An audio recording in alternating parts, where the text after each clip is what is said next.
That one should be fine for you. Yeah, let's say I can play games. I'm sure I can handle. Oh, well, in that case. We can do hardest. I'm okay. Yeah. Not mania, but I can do hardest. So there's definitely, I will say there's a little of a delay. A little bit, but yeah. It's not terrible. Yeah, you know. Yeah, you're playing remotely on my computer, so. Yeah. But my internet's beastly. I can use any of these boys? Sure, I've unlocked everybody. In fact, if you want to just go Streets of Rage 1, then here they are. That being said, their special moves are downright garbage. Alright. Oh, they're different between different characters, huh? Yes. So this is the Streets of Rage 1 cast right here, and they play just like Streets of Rage 1 characters. So they have one-frame punches, they have grabs, and their special is to call the police in to shoot them with a cannon. Yeah, I remember that. Yeah. This is Streets of Rage 2 cast, so they lost to Adam. They gained Max the Wrestler and Skate here, who moves fast. And they each gained a blitz move. So you press forward, and an attack, and they do something special. Like, if you played that game, you heard Axel yelling, Grandapa, like a million times, because that was his best move. I didn't play 2 or 3, only 1 somehow, I guess. They all had fantastic music, so just iconic. I'm sure I've heard it, you know what I mean? Like, I listened to enough, like, chiptune DJs and stuff here and there that I've probably heard all this music, you know? Yeah. Oh my goodness, the soundtracks are just sublime. I'm just gonna pick a new character so I get the new game experience to its fullest, you know? Nice. Totally. Yeah. Cherry's got the best design of any of the new characters, I think. Yeah, I like the style they chose, you know? Yeah, we actually had the art director of this game on a couple weeks ago.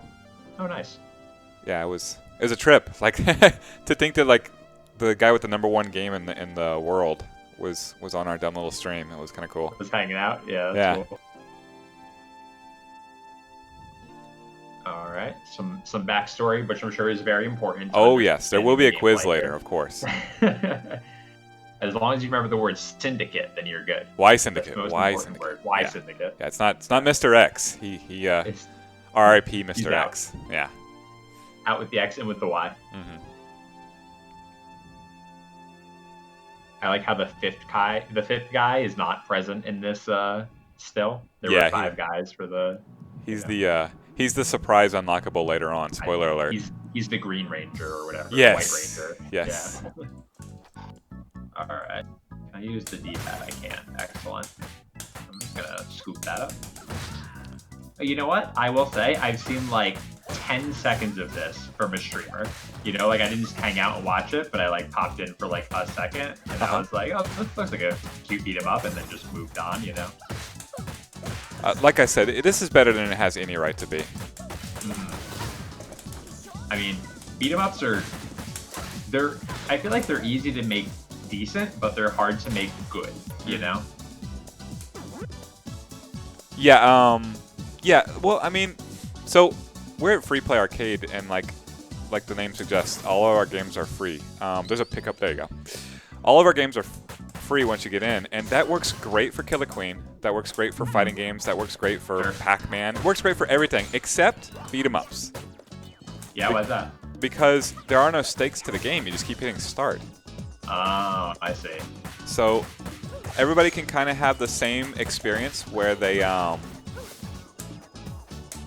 By the way, we do have friendly fire on. If you hit me, don't worry about it. Like I can gain that life back by doing a combo. By hitting me. Yeah, I haven't been hit yet, so. No, yeah, I'm being conscientious about it. If I hit you, I'm gonna blame it on lag. Oh yeah, and I'm not gonna be bothered by it if you hit me. Cool. Yeah, same. I will not be offended. I assume all friendly fire is non-malicious.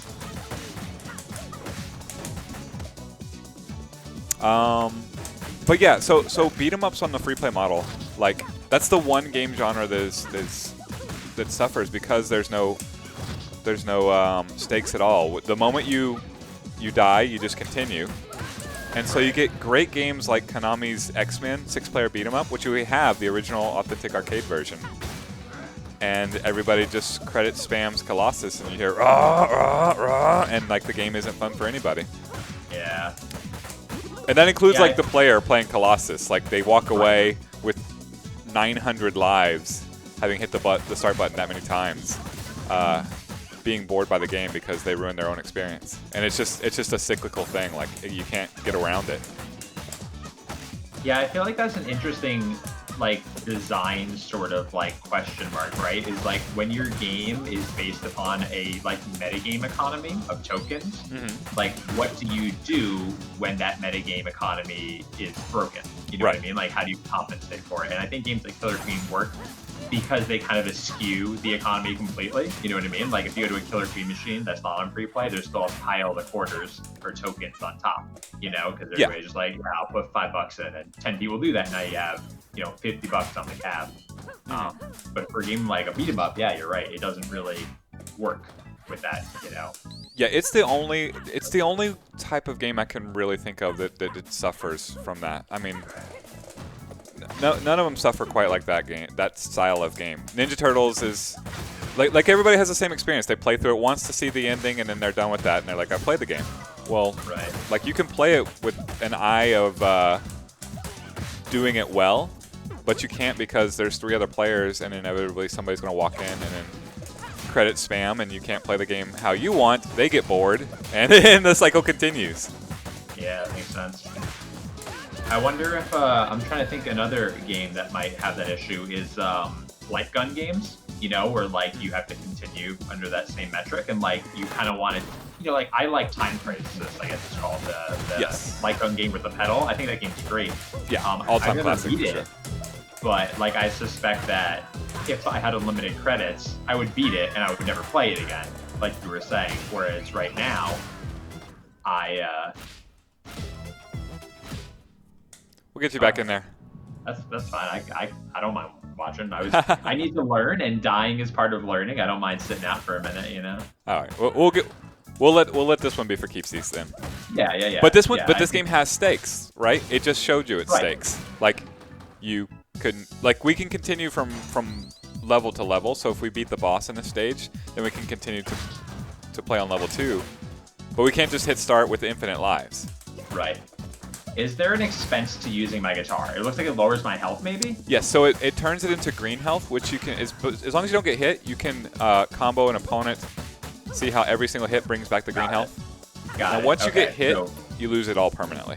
I think that's what I was doing wrong, is I was overusing my special. Yeah. I think that's why I was dying. That makes sense. And that's a change from the previous Streets of Rage games where you just use some life. So now there's, oh my goodness, those guys.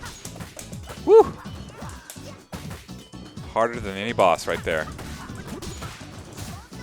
I gotta remember you also can't move while you're attacking. Like I keep starting an attack and then like combo blocking myself essentially. Yes, yeah. Like the 3rd button of your little basic combo has some recovery. Oop, don't want to do that. So I haven't used my triggers really yet. I see there's like a dodge is my right trigger. Is that a dodge, that little hop I'm doing? Oh, no, that's a back attack, so you can... A back attack. Yeah, there you go. Got it. Yep.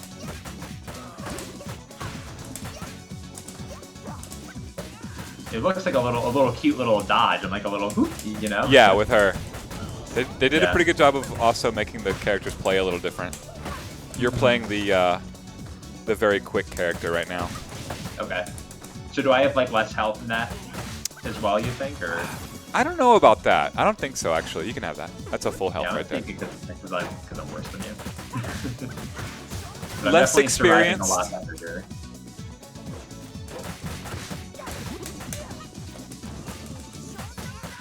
So I have to say, I really do enjoy Abs vs. the Blood Queen. Yeah? Yeah. I'm glad, because we're going to be working on it for the next month non-stop, so I'm glad to hear positive feedback. Yeah. What do you guys have planned for it? Or if you don't mind me asking. Yeah, I mean, there's no real secrets. So you said what we have planned for it? Yeah, I mean, basically, you know, we have basically only a month and like a week to really get it all done. And so there's going to be a pretty strong emphasis on like creating a really meaningful play cycle arc, you know, like playing like one playthrough essentially should feel good. There will probably be a we haven't exactly decided what it looks like, but there will be some sort. Sorry, some You're sort fine. of playthrough I get that right arc back. to it. That comes off as green health, which you can earn back by good play. Okay, cool. You grab that pizza. But yeah, so like we're gonna make sure that like a playthrough feels good. We're not gonna have a million enemies. We're not gonna have a million power ups or a million gates and stuff like that. Both to keep it feeling more like Killer Queen. Even though obviously there's gonna be some differences, but also to just keep things in scope. Like could we design 100 cool enemies? Probably. Could we do it in 4 weeks? I don't want to. Yeah, fair enough. I'm sorry. It's okay. So yeah, I think that's kind of what we're looking at, is just like getting a good play cycle. You play through, you progress through a few different areas and difficulties, and at the end of it, you probably die. You know what I mean? Most of your runs will end in death. Yeah, I figure I'll fight these boys first, and then I'll go for it. But yeah, I mean, and then like I think you saw, it's a pretty difficult game. So it'll probably be a little easier than it is right now, but it'll be a challenging game. It'll feel more like, I think some people describe it as an endless runner and some people describe it as a roguelike, and I think that the difficulty will fit exactly in both of those. You know what I mean? Where you die a lot when you first start out, it feels very challenging, but by your 100th run of Temple Run, you're going pretty deep. You know what I mean? Yeah, no, I'd already found myself pretty well used to the difficulty. There's some things that kind of gimmicky get me every time, so sure. It's like little. And by the way, you've been working on this game for 6 weeks. Like, please don't take this the wrong way. I glitch die a couple of times. Of course, I glitch die like 6 weeks into the game. So that happens, and then like a couple of vertical segments roguelike their way in a row, and there's just nothing I can do to escape the horde. Yeah, so I'll give you a little insight into what we're going to do to solve that. So the first thing is that we're going to have an idea of slow segments. So those vertical segments will be marked as slow. So you'll never get 2 slow segments in a row. Right. You'll always make sure that like there's an opportunity to catch up. Those are bad pipes. Yes. Yeah, that's a rough. Yeah, so you'll always have an opportunity to catch up. You won't ever have that situation where you have, like 3 tall rooms in a row. Like, you already can't get the same room twice in a row, but you can definitely get the same type of room twice in a row, and that can definitely be frustrating. We're also definitely going to work on getting the obstacles feeling a little more fair. You know what I mean? Like, you won't get totally blindsided by those balls quite so frequently. I was just talking with, I got a good little air combo going. I was just talking with one of the other guests that was on our stream, Andrew, from Computer Lunch, and he suggested that, we maybe have a mode of balls that doesn't even kill you, like they just bump you off and stuff like that. So, there will be some balls that kill you still, but basically just like trying to make it feel a little more fair. There's going to be a lot of the difficulty. Those phantom deaths that you have, I believe they're actually related to a Killer Queen problem. Really? Yeah, so in Killer Queen, there's wraparound. Like when you go from top to bottom, you wrap around. And in order to make sure that you don't lose yourself, we actually have duplicates of the characters. So when you're at the top and the bottom, there is essentially a ghost version of you that has all the same properties that is in one of those locations. And as soon as you pass the threshold, you smash the guy with the pipe. As soon as you pass the threshold, you kind of teleport, and there's now a duplicate on the top if you were going down. And so the enemies also have that property because the enemies are built on the same logistics as Killer Queen. And I've partially gutted that wraparound logistics, but I think there's still some parts of it in there. So what you're actually dying to is probably an enemy off screen. Yeah, that's what it felt like. Or you clash with an enemy, or actually it might be yourself too, because there's some times where I hit the bling and I've hit something that's invisible, but I've clashed directly with it. I saw it. I was watching you stream it, and I did see that there was a few times where you were glancing off of nothing, and I suspect that was probably like an enemy that was half in the platform that you were just hitting their head, but they were stuck in the platform so they couldn't go anywhere or something, Yeah. But yeah, that's just obviously a bug that'll get cleaned up very soon. It's probably one of the next things I'm working on. So. But yeah, as far as like even like the score of the snail being a lot, like it didn't, because I didn't really feel like overwhelmed by any one portion of the game. Even like maybe there's that one segment where you go downward into spikes, there's a bunch of fireballs everywhere, and then you go upwards from the spikes and there's more fireballs. Like that's the only part where I felt like I was kind of at the mercy of the fireballs. But everything else, like, it felt like it got difficult, but a difficulty that I could maintain. Cool. And therefore, I never really got bummed by the snail being a lot of points because, well, if I last long enough, I'll just make it to the snail. So who cares? Right. Yeah, I mean, certainly the numbers on those points were just picked. You know what I mean? Like, the snail will be higher than other things, but it is 5,000 the right number? Certainly 5,000 is not the right number if all the other numbers remain the same, you know what I mean? Yeah. And, you know, I think that just from a perspective of balance, you know, we're going to try to offset, like, part of the reason we went so high on the snail conceptually is because we want... It's the end of the game, the snail. Yeah, well, you know, the snail is exciting. We want it to be a big moment. The snail is hype. But we also want to make sure that, you know, not being a warrior is rewarded, right? Because the increase in mobility and the extra life you get essentially from getting wings is a very dramatic advantage in most situations. It's also part of the reason we have some scenarios such as like where there's a bunch of those vertical spikes kind of stacked on just little single blocks. There's sort of like a filter for soldiers in that, like, you know, you can't just fly through and stuff like that. So the snail kind of gives some, you know, reasons to stay a worker, right? Like if the snail is worth a bunch, it may be worth it to not soldier up, even though there's big advantages to soldiers. So again, is that the right number? Probably not, you know what I mean? But that's why we went so high in that direction to kind of see, well, how does this balance out? You know. It definitely did make me consider not soldiering up at times. Right. Yeah, and then the frequency might change too, right? Like you may see more or less snails as we finesse the rooms, you know what I mean? Right now there's only one type of room a snail can spawn in, and it's only a certain chance that it spawns. So as more snail rooms get added, we can finesse how often you see a snail, you know? So, but yeah, all the numbers are placeholder. All the art is kind of, like some of the art's final, like the way the soldiers look, like the horde, that's pretty final. That'll probably won't change too much, but obviously the platforms won't all be the same single object, you know? The same tile. Yes.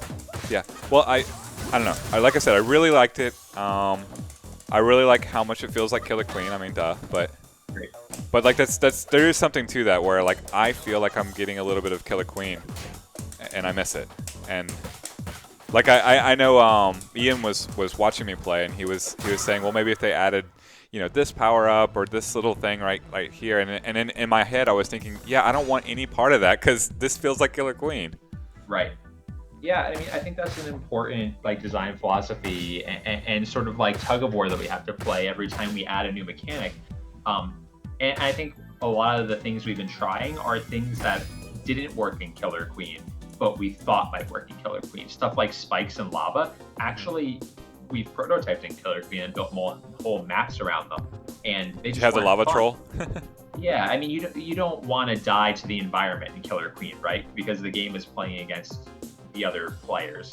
But in Abs versus the Blood Queen, the enemy, the environment is that challenge. You know what I mean? So dying to lava feels very fair. Yes. And so trying jumping to find off the fireballs is really fun too. Yeah, I mean, things like the fireballs again. Like you couldn't do such a loosey-goosey physics object in Killer Queen, right? Yeah. Like it's not interesting. But it could certainly be interesting in Abs, and that's kind of what we went with it. But you know, it still fits in the main philosophy of Killer Queen as far as how they behave, right? Like they're not totally outrageous. In some way, they're kind of like berries the way they move, you know. So.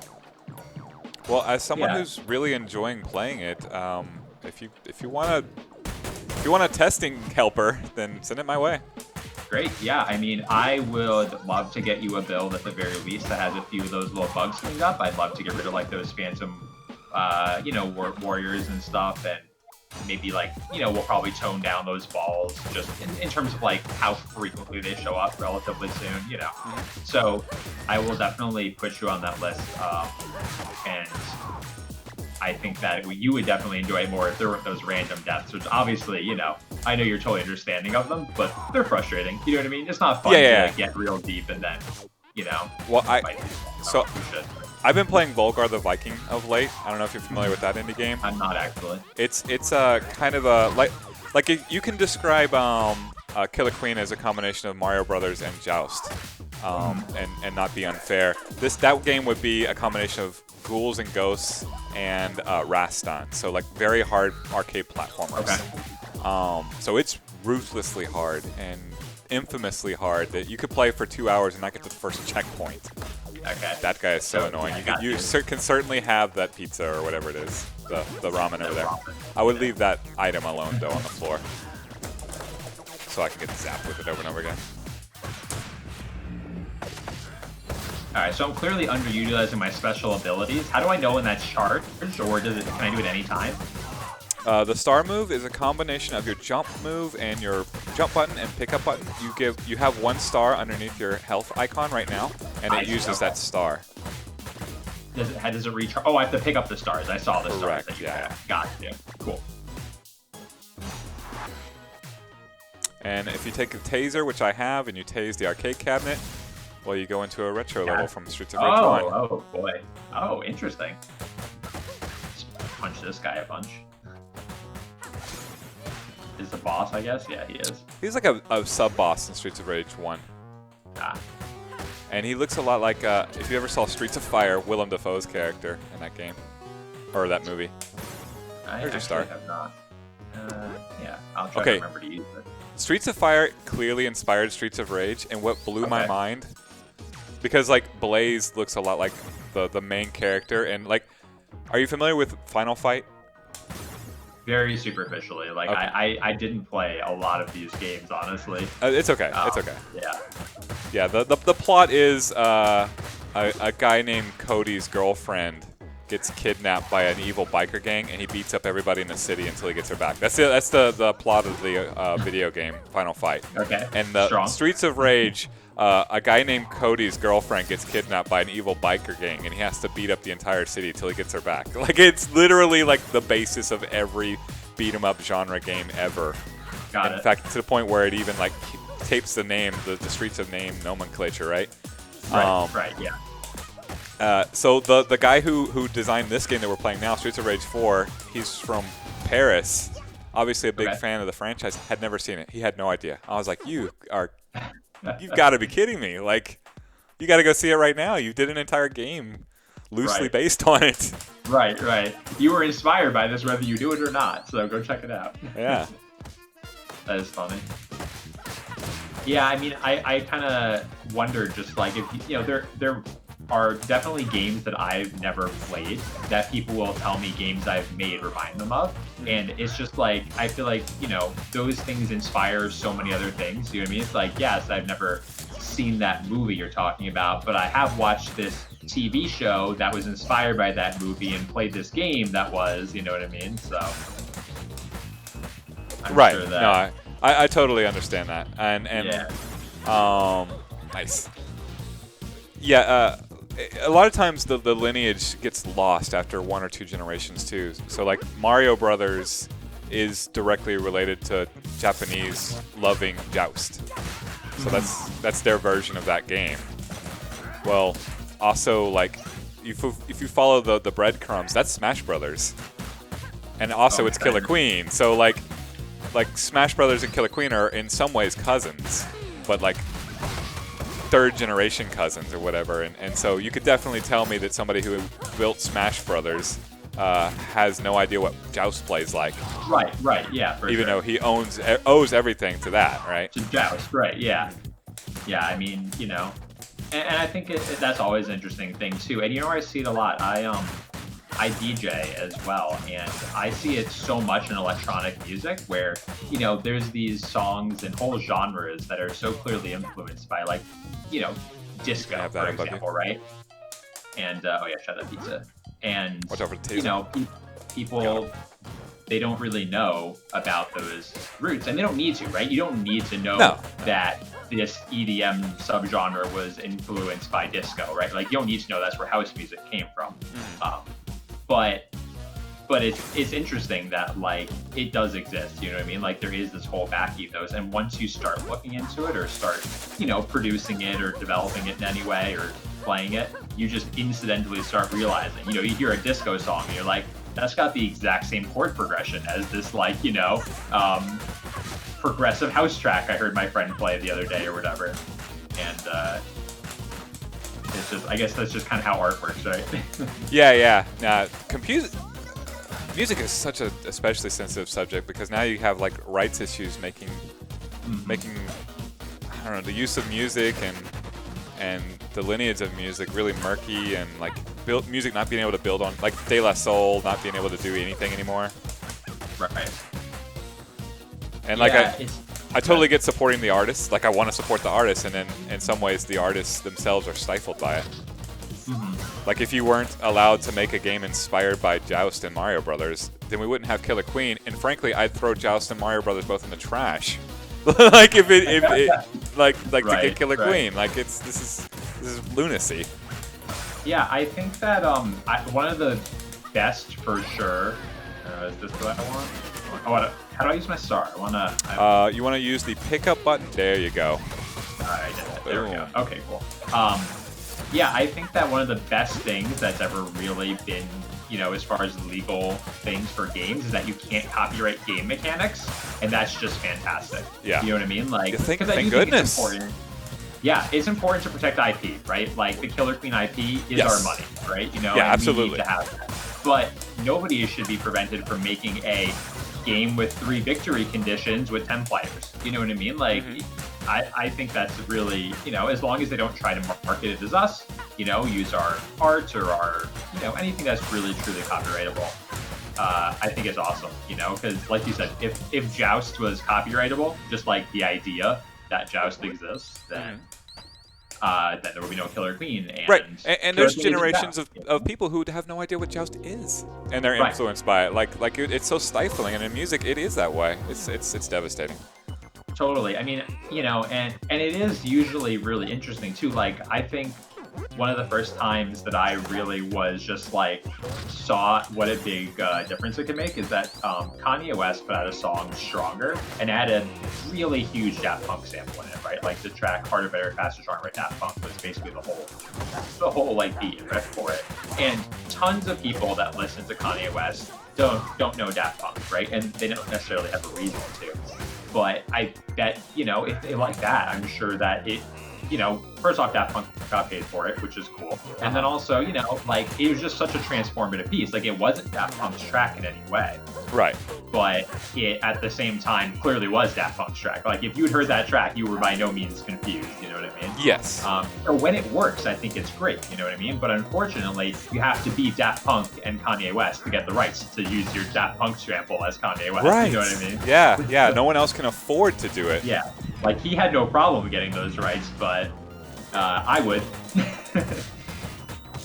There's a full health in the corner if you can make it there. Yeah. I'm gonna try to help you. Great. Cool. I was kind of trying to get out of those 4 boys for a minute there. Oh, yikes.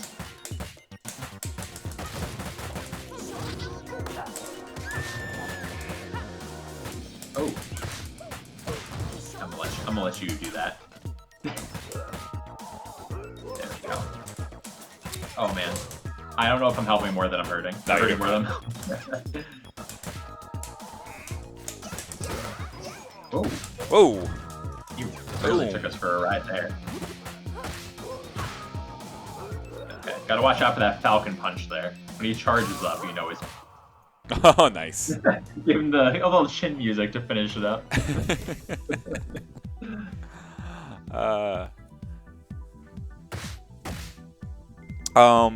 One of those creeps its way into this game. There's a point. So this game has the Streets of Rage series has iconic music. Like VGL, like Video Games Live performs their stuff in orchestras now.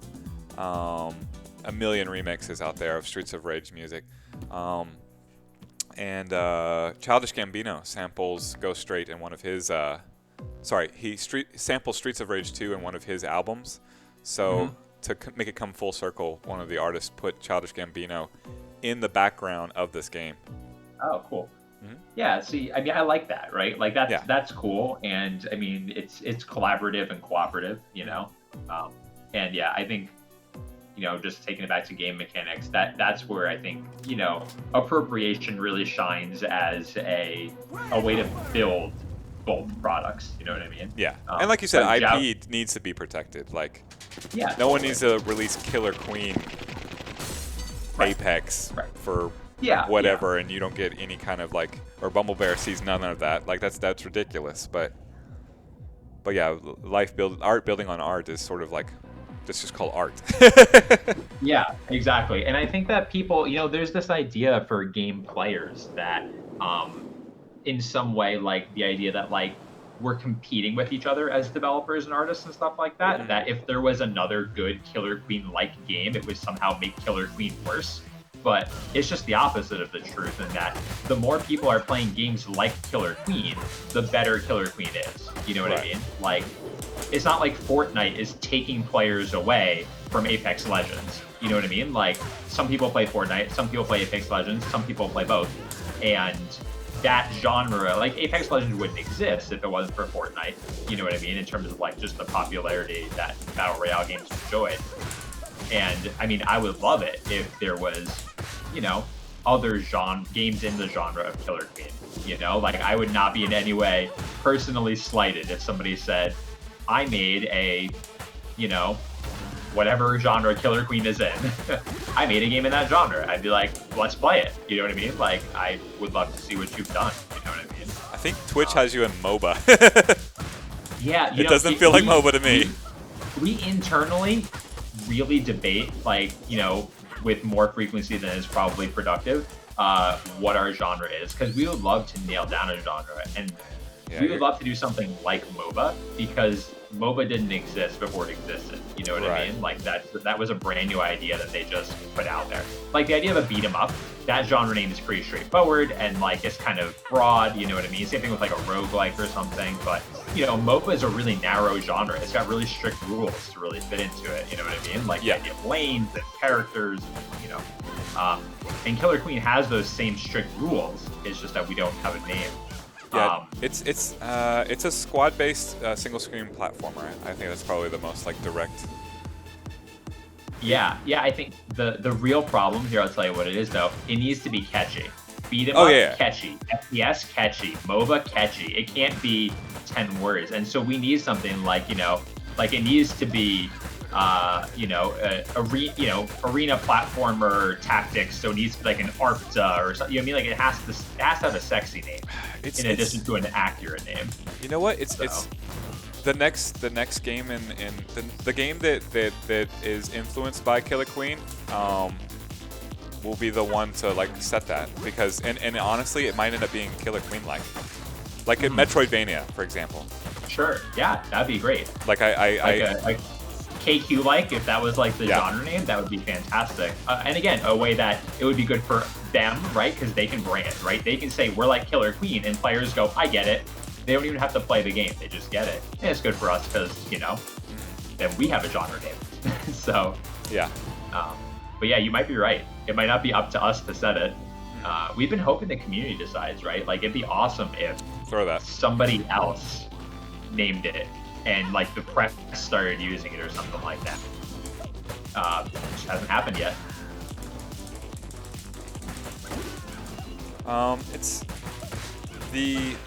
So the live matching game is the game show that I had to leave to do and that Nick was on. Yeah. The writer is actually one of the reporters in the area who has written about Killer Queen before. Okay. So he doesn't have a name for it yet. I don't If you know any reporters, feel free to ask them to name it, because we would love it if something caught on. Yeah, I don't know if you know, man, but it is hard to describe a game that doesn't have a genre. Yeah, no, I get it. Yeah, I mean, like I said, like that mouthful that I said, I think that most concisely says it. But it's like you said, it's like 7 words. Right. You can have that as well. Yeah.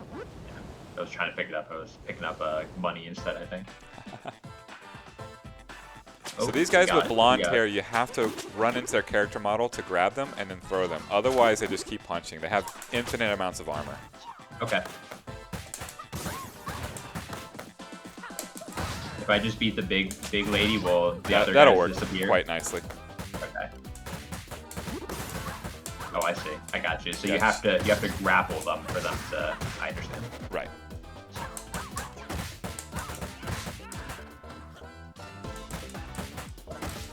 I think mechanics like that are interesting in games like this because, you know, especially because this is a. Ooh, did I get disconnected? I'm just forcing walk right now. Looks like, yeah. You should, if you keep playing around, you should be able to come back in here. Let's go to this. Whenever you. Out my control. Oh, yeah, you did get DC'd. I'm gonna send you another invite. Huh. We're doing so well too. Yeah, that was interesting too because like I'm still on the voice call. Clearly, I did not. And I was seeing myself get disconnected. That's why it was weird. Yeah, that's Like, why I thought you're just going to be thrown right back into the fray. Yeah. Well, I know your buttons are still set. I am loading up. There we go. Press up and down real quick. Looks like you're good? I'm in. Okay. Yep. All right, cool. All right, there we go.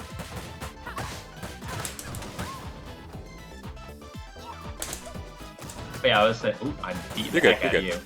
I was saying, I think that it is interesting when games have mechanics like that, where like you must do this thing. You know, like no one's ever going to explain. You know, you did to me because you already knew, but you have to kind of just figure it out by playing. So it almost becomes like this little like micro puzzle in a beat 'em up game where it's like, how do I damage this guy? You know what I mean? Like, what are the rules I have to play by if I want to participate in this fight? Because punching them seems to do nothing. You know what I mean? It's interesting, like game design, because it's you know it's just teaching you the throw mechanic basically. Right. And otherwise everybody gives up at this point. But it can't be just too easy. Otherwise you just figure it out right away. You know? So. Alright, let me try. Bye-bye. Yeah. What were you looking to do? Oh, I was gonna try. So I have thus far activated my special by pressing button, like the item use button, like you said, and all the other buttons. Gotcha. So I was gonna see if I could try pressing them one at a time to see if I can figure out what it. Item use and special at the same time. Yeah, I tried that. Maybe it's just I need to like hold them longer, like with the delay. Like it was just I didn't press it at the same time, you know. Yeah, maybe. Yeah. But me, all four apparently works too. All four apparently works. I will say, pressing all the buttons in every game ever has reliably given me a special move. Like if I'm playing a fighting game, I don't know what my special move is. Press all the buttons. Yeah, well, yeah, and that's actually design of fighting games. I love fighting games, but I do have one pet peeve, especially with Capcom fighters in America. Is are you familiar with the Dynamo Cab? It sounds familiar, but you can refresh me, and I'm sure at some point I will say, it's a stand-up American cab with joysticks on two joysticks side by side, and there are metal hooks that like keep the console attached underneath. Okay. And like you said, mashing buttons has led to a super in everything ever. And like that's like tantamount to like very fundamental fighting game design. Like you don't know what to do, you mash the sticks, you spin it in circles, up and down until things happen, and things happen. So on a very basic level, if you want to enjoy a fighting game this way, I don't think it's wrong to play a game in any way. As long as you're playing a game, you're playing the game right. That game encourages a certain type of player to literally just mash the buttons. Of course it does. Mash the buttons, pull the sticks up and down. Metal design of the cabinet means you break those hooks. Yeah, that makes sense. So the arcade operator, you know, the arcade operator who doesn't really think about like why are they doing this, is like these stupid players break this machine every 2 months. Like, Yep. what are they thinking? Why are they doing it? Well, the game is designed that way. It's kind of a gameplay design flaw. Like, you're intentionally teaching the players to do it this way. Yeah, that is definitely something that when talking to other game developers that don't work with an analog space whatsoever, you know, you have to consider stuff like the construction of your cabinet as it pertains to your game, you know? Players won't play a game if the button layout doesn't feel good, you know? Yeah. Like, especially a game like a fighting game. If you're playing like a 6-button fighting game and your buttons don't line up right for the cab and the way players expect, they're not playing it, you know? Believe me, I know. Yes. We have the fight sticks for Abs versus the Blood Queen, and you know, even deciding what buttons go in those, like, people are gonna have feelings about it. You know what I mean? Like, if we use just the standard switches we use for Killer Queen, people are gonna say, well, these aren't good for fighting. We want the I forget the brand, it starts with an A, but like, you know. Ooh. Sanwa is normally the brand. Oh, maybe it's Sanwa. Yeah. So it's Sanwa. Yeah. So we're gonna want Sanwa. You know. Sanwa or Samitsu. That's the. Yeah. What the. So. Fighting games I roll with or obsessed with. Right. Although so it does vary you know, game to game too. Some like optical, like the MVC2 players are the really weird ones. They want like optical gates, and it's wild. That was primarily an American fighting game. It didn't get popular in Japan. So yeah, I mean, people are going to have preferences and are more or less likely to use those sticks based on what we ship with. All right, I really hope there's some food. There is right in these. But I don't know if I'm going to get right an opportunity to get there. Revealing the food for you. See it down here? Yep, I got to get there though. Nope, couldn't get there. Zap. You're alone. You're alone with no extra lives against a bunch of boys. I wonder if I can get into the special area, if it'll bring you back. Because it will if you die here. Uh-huh. Nope. No, you're alone. One more. You do get full health though. Yeah, and you get full health exiting. I wonder if I can summon you then. Yeah, maybe, right? Like when you leave. I wonder if it tracks that. I will say it's also interesting that there are no continues here too, right? Like, I can't put another quarter in, so... You have to gain stakes in this game. Otherwise, a beat-em-up is boring. Right. Like, if you don't have some reason to come back and play, then that's it. If you keep hitting start until we're done, then yeah, you have a certain type of experience, and then there's nothing to come back to. Yeah. Yeah, I think it is important to lose in games, and I think that is often something. I tend to play games on more difficult levels. You know, I play a lot of like first-person shooters, or I play games that are intrinsically difficult because they're against their players. You know, I play a lot of Hearthstone and stuff, and I think losing is.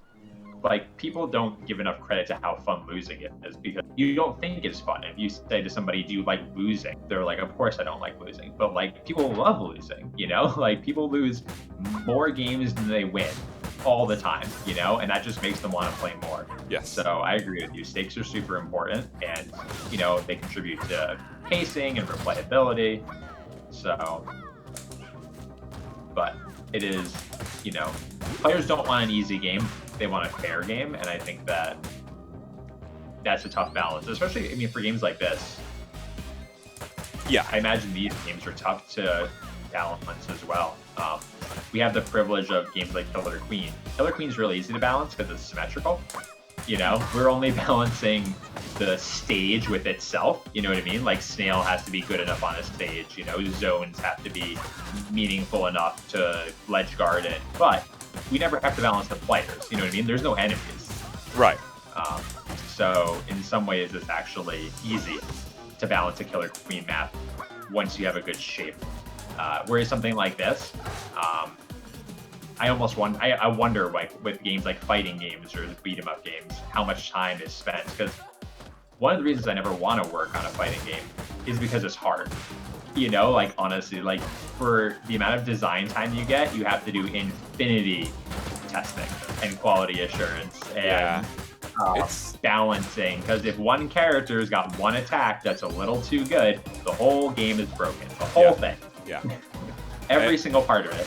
Not one level, the whole thing. I tell you what the craziest part is like, yes, that's the case. You can have that big food if you want. You know what? I die a lot. Yeah.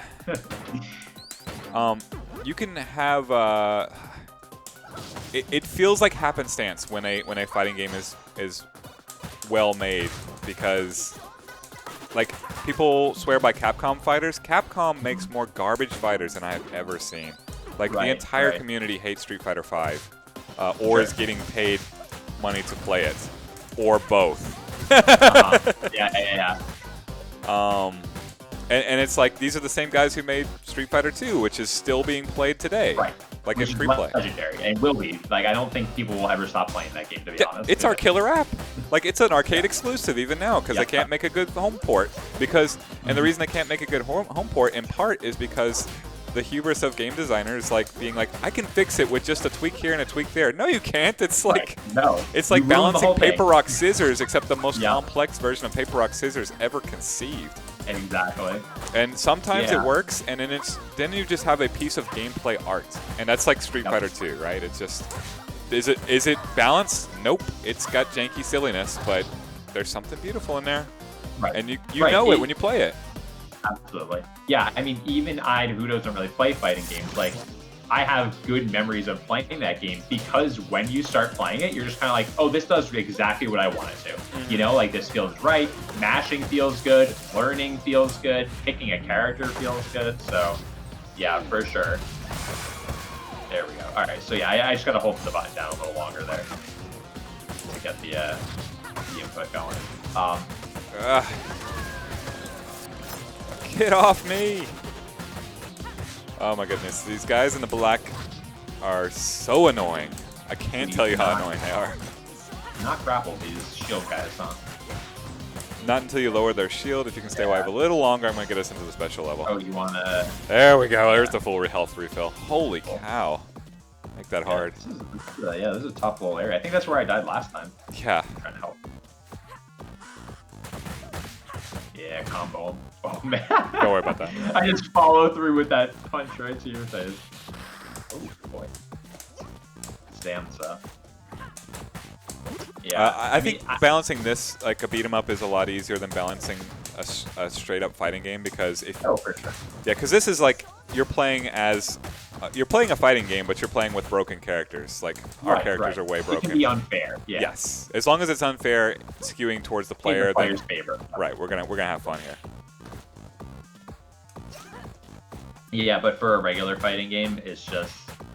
and I feel like, you know, I think, you know, the communities, in a way, match the developers, in that it tends to be a really particular and really fanatic group that really get it and love it, and, like, they don't feel at all... You take that. They don't feel at all, you know, belabored by spending that much time on the same project or playing the same game, you know what I mean? They'll play Melee till the cows come home because they love it. You know what I mean? Yeah, it is such a rare thing to get that gameplay artistic bliss, and we've seen it go wrong so many times that when you find the right one, like, you just want to get better at it. Like it's magic. You don't get tired of the Mona Lisa. You don't, like, these are like, sometimes you get the art right and that's it. You're just done, and then you have to make Street Fighter 3 or whatever. Oh, now we fall down the hole. Yeah, I mean, and I think that, you know, there's definitely companies like Capcom, right? Like, people love Capcom fighters, you're saying, and of course, you're totally right, they make a lot of bad stuff. But I think that, you know, there are just certain people and certain entities that, even if they don't get it right all the time, because getting it right even some of the time is like an almost impossible task. Yeah. They start from such a strong point that, like, I know if I was to try to develop a game like that, you know, oh my god, it's so complex. I'm starting from so far behind. You know what I mean? Like, I'm starting with a big old question mark. Yeah. When I see students that want to make a fighting game as, like, their thesis project or something like that, you know, like if I'm doing a college class or something, it's just like, just don't. You know what I mean? Like, don't do it. Like, I know you love fighting games, and I know you want to theoretically make them as your career, but I would recommend do a beat 'em up. You know what I mean? Like, if you want that sort of game, because it's just too hard. You're gonna spend all of your time trying to make it feel as good and as tight and as meaningful as the games you play are, and you're never gonna get there. You know? Whereas to make a first-person shooter that feels good from a bunch of like stock assets and a student thing, you can make something fun, you know. So it's hard. I'm gonna get bodied by this person. Yeah, but she's gonna look so good doing it. Yeah, this is actually a pretty cool character design, honestly. Like I do like the like undercut mil spec tank, that we got going on here. So I asked Benfique, the art director, about this character in particular, and he said he came home because he's in Paris, so he came home one day, and there was Estelle, this cop, just like she looks there, in front with two other cops who looked. They were bigger than she was, but she was clearly the one in charge, and one of the guys asked her what they're going to do there, and she says, "I'm gonna punch this dude in the face." She's very matter-of-factly. So this Estelle is actually a Parisian cop, or at least great. in look and temperament. I like that the personality was a perfect match. Like, he didn't say, "What are you gonna do there?" And she goes, "Oh, we're gonna do the proper process of doing." She said, "I'm gonna punch somebody." Yes. Squarely in the face. Someone's about to get wrecked. Like, in case you thought this was, just an outfit, I can confirm with you that. Oh, I'm only punching you there. All right. Are you good? Nice. Good special. All right, we're making some good progress on this guy.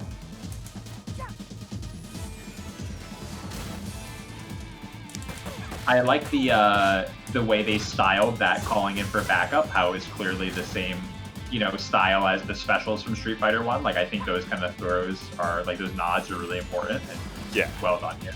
Yeah, it's so good. And like they're cops in Streets of Rage 1, and then this is a member of the police force here.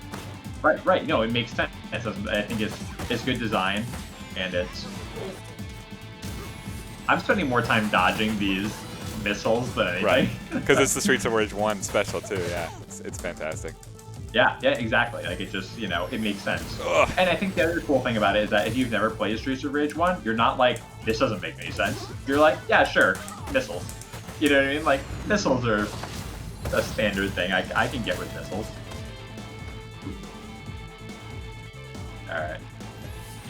I'm gonna... Let's guitar basher to finish this. Get her. Boom! Oh, you're about to get a good butt shot. You got it.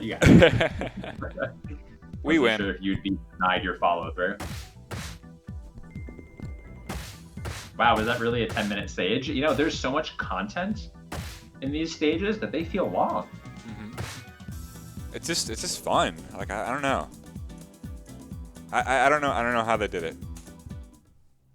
There's it's just a great meshing of the music and the art and the gameplay. It just, again, you mix the stew. They're actually worried about DLC because they don't want to mess this up, and they can. If you play a game like I think it's Street Fighter X Tekken is known for having taken a game that many people like and turned it into an over-bloated mess with DLC. Do you ever worry about that with Killer Queen adding maps and whatnot? Yes, every single time. I bet. Every single time we touch even a tiny component of the game, we worry that, and we know that. It's not even a worry. We are confident that somebody will feel we've ruined the game. And that's okay, right? Like, somebody's going to dislike a change you make. For the most part, we try to make changes that are very community-driven. We have the luxury of talking directly to our community much more than, like, maybe these developers do. Because, we'll go to an arcade and we'll say, how's this feeling? We'll watch streams and we'll hear the commenters discussing, oh, the Twilight Maps snail is too bad or something like that, right? And so, and then we also get to play test with the community more than probably these guys would, right? Like, Streets of Rage isn't going to put out a beta for their DLC, But we'll put out a bunch of janky beta maps and say, are any of these good? So yes, but I think we have some tools that we get to leverage. We're also not upgrading apps, so. We're also what? Not upgrading abs. Like you're not trying to give him a super move. Yeah, yeah. I mean, and so with Killer Queen So is so much so the more most like fundamental level, they have a static game, which is what the players are desiring. Because I know like in my region, I'm in the DFW area. The players have been balking at the Twilight map in tournament too. I'm like, it's a map. We're just tossing it in there. Who cares? And they balk at it, and it's like, why? It's just a map. Like it's just a map. Yeah, like even I if mean, you don't if you don't like it and you think it's jank, which I think it's just a map, right? It's just, you know, you learn a new one. Like I don't understand. The game still plays the same. The physics and everything. But it is like a pinnacle of esports, just like player experience, is that they hate new maps. Like, doesn't matter how good of a map Counter-Strike puts out, nobody's gonna like it as much as Dust 2. I don't know if you play Counter-Strike, but like nobody's gonna like it as much as the one that they've played 10,000 rounds on. yeah. Even if that map is, you know, by many measurable metrics better. You know what I mean? Like it's more balanced and it's got better art and like it's got a more modern design. It's not Dust 2. You know, it's not day map. Yeah. When we first put night map in, no one wanted to play it. Yeah. So, when I started playing, it had 3 maps. So that's where I came in. I don't remember anything before then. yeah, I mean, But then again, when I saw Twilight map, I was like, cool. Like there's another one. Right, right. I think that is part of it too, right? Is that for a lot of people, the game as it is the game as it is. You know. And that's a fair thought too. Yeah, that's why I asked the question. Really, is just. Yeah, I don't see it. I know people have their feelings. Yeah, I mean, there's definitely, and I think they're not wrong to feel that, you know, the way it is the way it kind of should be, because to them it's working right now. You know what I mean? But then you also have to look at, like, you know, you look at other games that are competitive, and no game that's staying competitive stays. I really don't want to get bodied by this fucking jet. You can dash, double tap, and whenever you. Yeah. Got it anyway. I just dashed right into getting bodied. Okay. Yeah, but like, you know, even like sports, right? Like football's rules change every season. You know what I mean? Like, I don't think there's any game that chess. There are games. I mean, there are games. Chess has changed though. You know, like it doesn't change as rapidly as other I guess games. what Passant in the '60s is like the last thing that got added. Right, but I mean, and you know, if you think about it though, in the history of chess, it has changed probably quite a bit from when it first came out, and chess has been around for hundreds of years. You know, Killer Queen's been around for 6 years. So we're still in essentially the part of chess where they're deciding how many pieces go on the board. Oh yes, you know what I mean? Sure. Yeah. It's not weird to me that we're still making changes, and the changes we make are much more refined than the changes that football underwent in its first couple seasons. You know, so. This is actually exactly the section that I saw that streamer playing, and I watched them break that exact crate and open that pool with the blob, I guess the green stuff with that power, that money in it, and I just had like a momentary like deja vu where I've been like, I've been here before, you know, but it's just being the greedy player grabbing the money. I think this is a good time to do this. Help you. Alright. Because I feel like this guy was a mini boss in the earlier level. So. Yes. So if he's back, I wanna body him appropriately. If I don't just die right here. Nice. There you go. Man, Cherry's such a good character. I am liking my choice. Yeah, grab that. Yeah. There you go. Are we? Oh, okay. I was like, are we climbing that ladder? What's going on here? Is that guy just kicking a bathroom stall? All right. It's the Do bathroom. we just leave him alone? It's just like the bathroom from Warriors. Just let him let him take out that bathroom stall he clearly was slighted by. Yes. I feel like if I walk into a bathroom and there's like a dude just kicking or punching the stall, I just go, you know what? I'll hold it. What else did I expect when I emerged into a public bathroom from a toilet? Or from a sub sewer. I suppose there, right? Oh, this is annoying. You know what I think is an interesting part of this that they've kept as well, and they definitely didn't need to. With the old Streets of Rage, you know, they hand drew the backgrounds in, basically, and all the objects that were rendered, you know, were dynamic, ended up looking different just because they were rendered differently. And so they've continued to use that style to designate, like, this is an object you can interact with, you know what I mean? Like, Yeah. the power-ups look painted on purpose, you know, and the tables look like a different lighting on purpose, which is pretty cool. I can say this whole game is hand drawn. Oh yeah, like it's in French animation.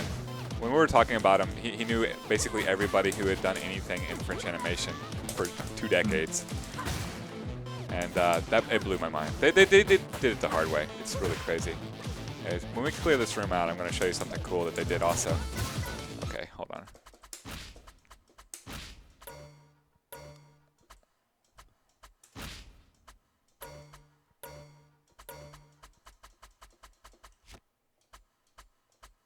Button, no. What am I looking for here?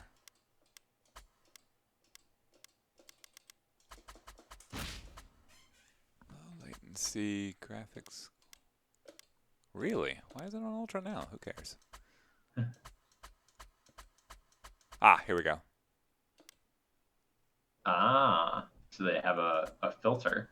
Yeah. For retro. That's cool. And yeah, I mean, let's go with the old music too.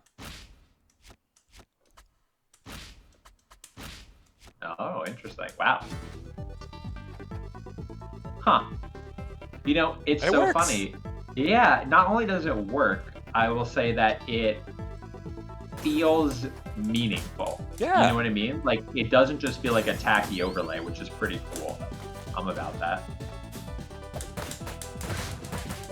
Like, this could have very easily just been a cutesy little overlay, because, you know, some games will do that.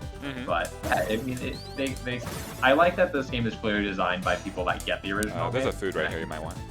I do want that, even though you're about to lose your first life here.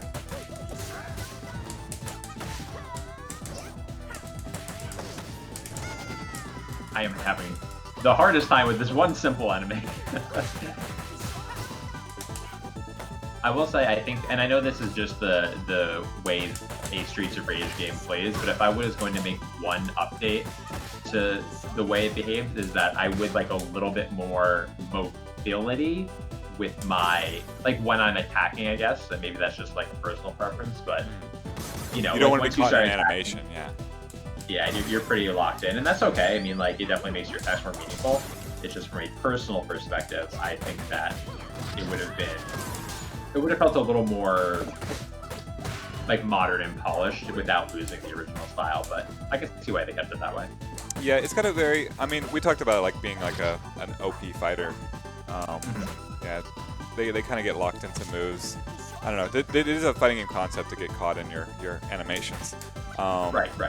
But at this level, because remember we're playing on the hardest difficulty, so they've added a ton of language. Like, I remember playing this game through the first time, and it's only a couple weeks old, but like on the normal difficulty level, and like it didn't feel so oppressive with that. And part of it is just the amount of enemies that we have on screen because it was on the hardest difficulty. Yeah, I think that's probably part of it, is that like once you start missing, if you are gonna get hit, you know what I mean? Because you missed that first guy, and there's a boy right behind you. So, all right, while I'm dead, I'm gonna grab some water. I'll be back in a second. All right, see you in a sec.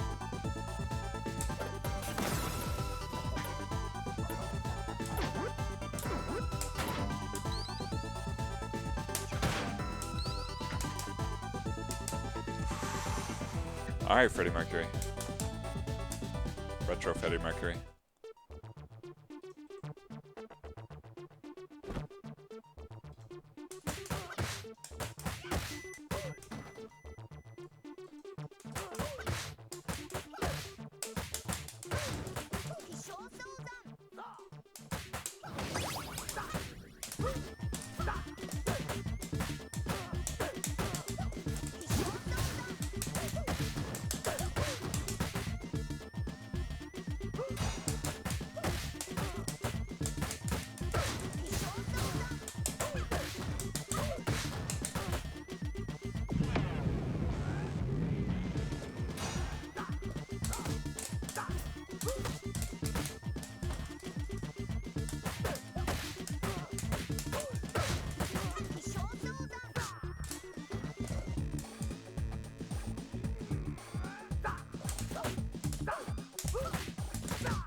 Don't mind me. I'm just having a street fight with Freddie Mercury.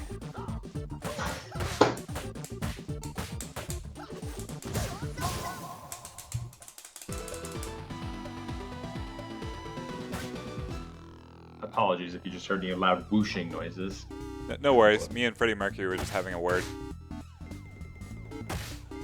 I've just peeked over at the. I missed it, but now I'm peeking over at the stream, which is about a 5 seconds away from me. I just caught the end, so.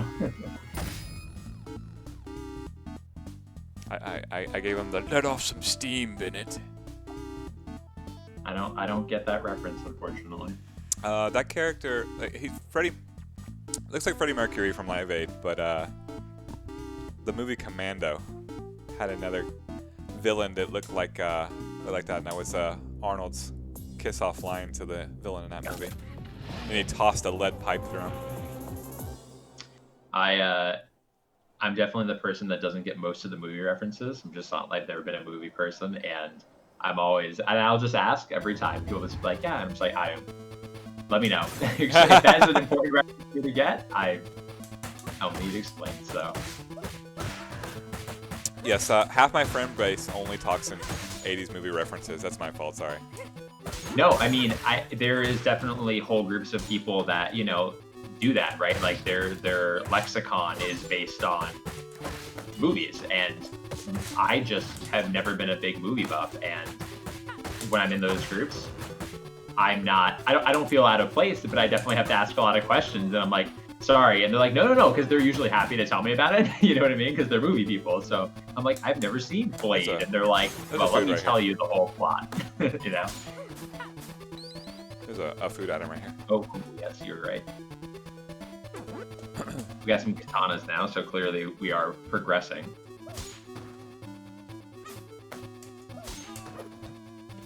I love games that let you swap back and forth between the new and old styles.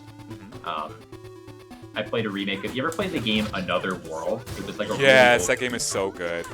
It's really good. It's kind of tough. And yes. They released it for Switch recently, and I picked it up, and it's like a remaster. And with a button, like without even going into a pause menu, you can switch between the new and the old graphics, and it's cool. Like you enter a room, and you just, I guess I'll pick it up. Yeah, go for it. You enter a room, and like you just kind of pop between the two and see like the updated style and stuff like that. And it doesn't add any gameplay, right? But it adds a little more. It lets them polish it while still keeping it the same. You know what I mean? Which is pretty cool. Yeah, man, that game. That's one of the most cinematic games I played to that point. Like absolutely. By a factor of 10. For the time, right? Like it was. I don't think anything else was doing it at the time. Like LucasArts started doing a lot of games with that level of like polish and cinematography a little bit later on, but at that point, that was just like, and you know what? And they just nailed the vibe, right? That game was kind of weird and ethereal, and you know what I mean? It was like a real sci-fi adventure in video game form, which maybe Metroid, but Metroid just has like an ambiance. It doesn't really have story going on.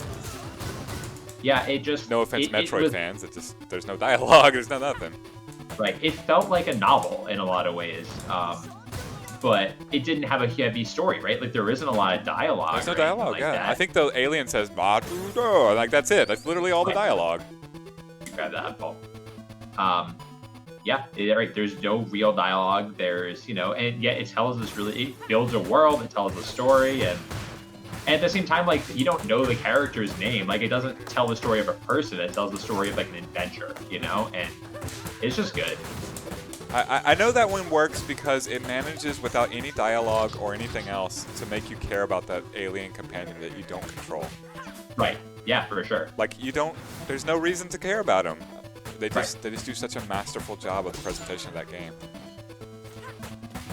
That was another game for sure that was not afraid to teach you through loss. Like you cannot complete that game without dying many, many times. You know, like you learn how the game is played and how the story progresses by your failures. You'll probably see the death for most screens. Like most puzzles, and that's cool. I mean, it didn't make the game feel any less interesting. It was challenging. I remember when I replayed it, I definitely looked something up. I was like, you know what? I know I've done this once. I'm just gonna look it up. I'm like, right. You know, there's another thing you have to go down and back first or whatever. Hold on, I'm gonna restore the art for us. Yeah. They actually, I can't believe they made it. They did it justice, but they did. Good job on them. Retro CRT.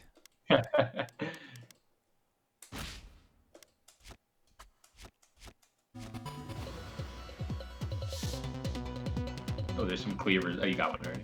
Yeah. Of course you know where the cleavers are. I don't know why I'm telling you where the cleavers are. Oh, no worries.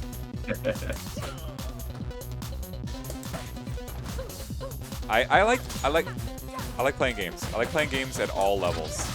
It never bothers me when I'm playing with somebody new.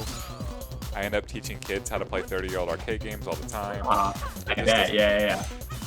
This doesn't bother me. I find that makes me a little bit unique. It's probably why I have my job.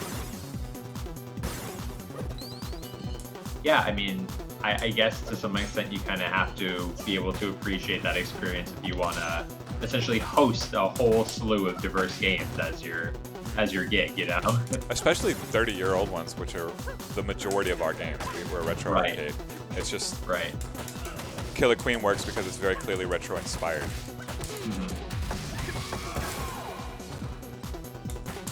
Yeah, I mean, those older games are, you know, notoriously challenging. They were not designed with a tutorial in mind, so. And you just can't be turning people away from a game that's 30. Like, if they show some interest, well, then you should show them how to play. There's no time to wreck some 12-year-old kid at Street Fighter 3 because you don't get anybody else to play. That just means you won't have another 12-year-old to play later. Right. Yeah, I mean, part of building up a not 12-year-old to play is teaching the 12-year-old to play. You know, that's just how it works. I coached volleyball for like 12 years. I coached middle schoolers, and I can crush a team of 6 middle schoolers. You know what I mean? Like, yeah. It is not a challenge. I've been playing volleyball for most of my life.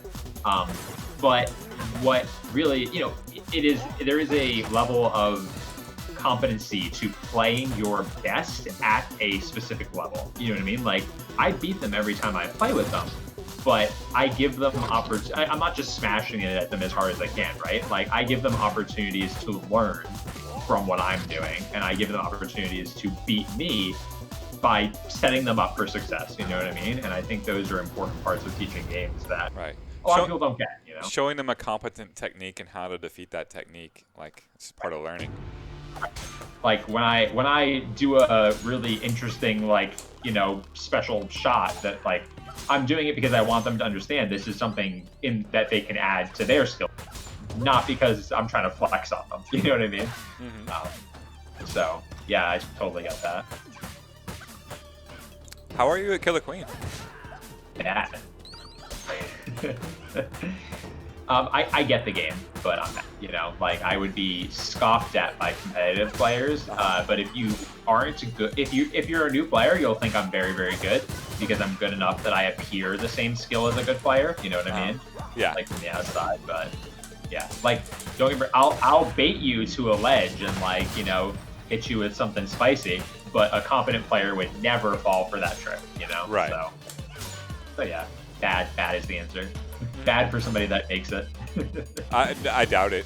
I like. Oh, sorry. No, you're good. You're good.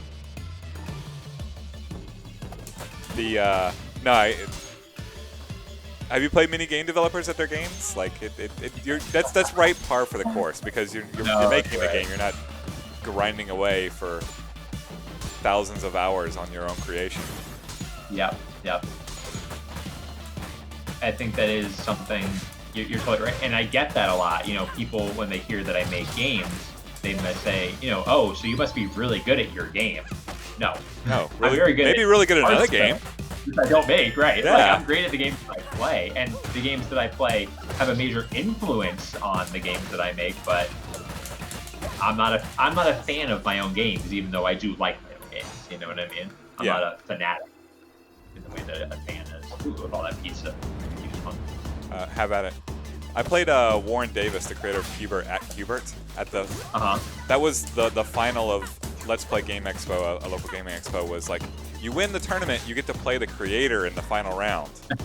And so they interviewed Warren, who created the game, and they're like, so what do you think of your chances against Chris later? And he's like, I'm going to get wrecked. I have 0% chance. Right, and right. like me, I knew he was right because I knew what he was talking about, right? It's just like, I won the tournament. That's stinking hard. And like, yes, I can't remember how to play Tekken Tag Tournament 1. If someone wins a tournament, they're not, like, even things I'm known for, I'm not going to beat the modern tournament winner. Right. They just have been grinding in a way that, like, yes. you haven't been, I mean, like, you'll still be good. Like, you'll still have competency, and they'll clearly understand that you get the game. But getting the game and, like, being up on, like, what the meta way of playing is are totally different, you know?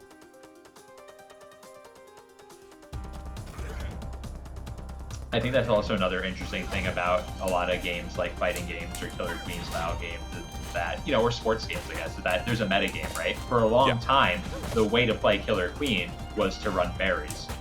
And then the way to play Killer Queen was to go full military, Like New York just started playing only military. That's all they ever did. And then Chicago started playing berries again.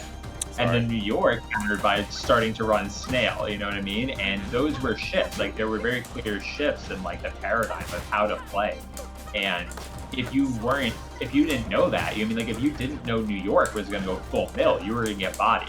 Like, there was nothing you could do about it, because all of a sudden there were 5 guys attacking you as queen, and you had 1 soldier on your team. You were like, well, this was fun. Yeah.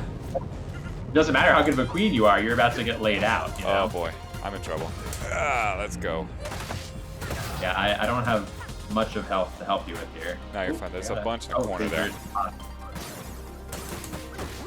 Oh, I should have given that to you. Yeah, make sure you super him. Yeah, I'm gonna try to line up, right? Because mine goes in a straight line, so. Yes.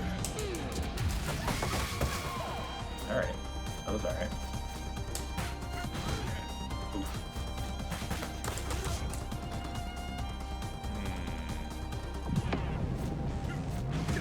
I'm not a fan of that thing. Particularly annoying boss here. Yeah. Oh, if I don't kill you first.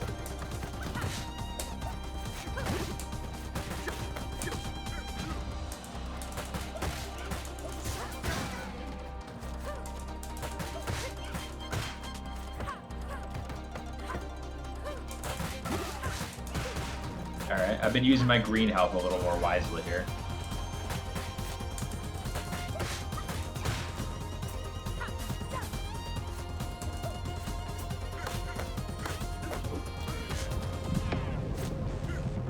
Wish I could help there. He had me covered. Oh man. Okay. I'm gonna take care of these boys. Or get taken care of.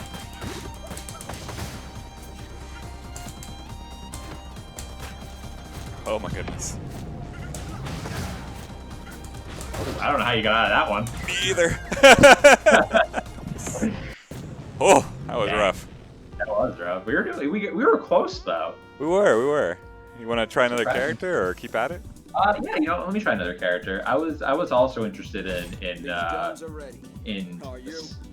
what's the cyborg from Teen Titans? Oh, Cyborg. Cyborg, right? Yeah. This guy reminds me quite a bit of Cyborg. Yes. Same same overall look, part cyborg, same the big bulky tan, darker skin guy. I'm about it. Yeah, most players have been comparing him to Jax from Mortal Kombat 3.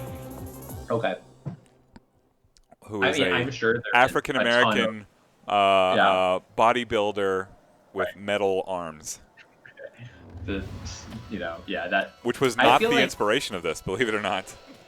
Yeah, I guess that to me it just reminds me of Cyborg because I've never played that Mortal Kombat. So, if you want to know exactly the type of, this guy's much more of a brawler. That's kind of fun. Yeah. If you want to know my exact level of fighting game world is, I am good at Soul Calibur 2. Fun game. That's the kind of fighting game that I play, and it's definitely a little more shallow than something like Street Fighter, but I find that with low investment, you can get doing some cool stuff in Soul Calibur a little easier. It's definitely a little more approachable, and I've always found that kind of rewarding. So that's a Namco fighter and a 3D fighter. That's how I got my start into fighting games. Was Tekken, which is also a Namco fighter. Like Tekken or Soul Calibur is like Tekken with weapons. Both 3D fighters, and ease of execution of moves is much lower in those games. And I much definitely, less memory, for sure. Yeah, I appreciated it quite a bit. Yeah, going back to my frustration among the like game design and cabinet design, like that stems directly from that style of like we're gonna make the moves so obtuse that you have to wiggle the joystick to get them. Right. Tekken and Soul Calibur aren't that way. Like you press buttons and cool stuff happens. Right. It kind of does what you expect it to do. If you expect it to do something cool, you know, that's the. Let's see this guy's special. All right, interesting. So, have you figured out how to grab when you walk into them? Yeah, you just walk into him, right? Right. Well, he can still move when he walks into them. Oh, I see. So I can like grab him and walk around. Yeah. With him. Oh, yeah, I see. I just like scoop him up. Oh my goodness, I got slapped. Nice. The backhand. Puny god.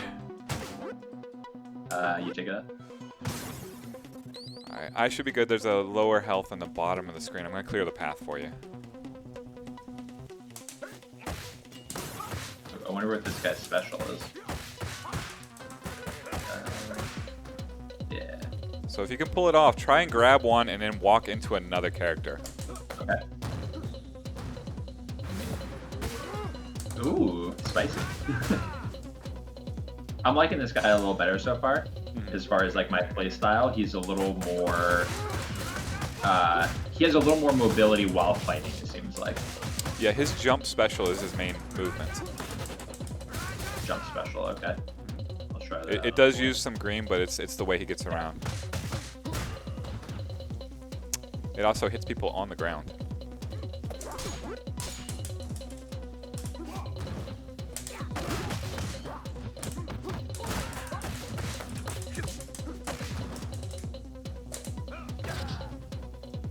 There we go. Pick up that. Ooh. Nice.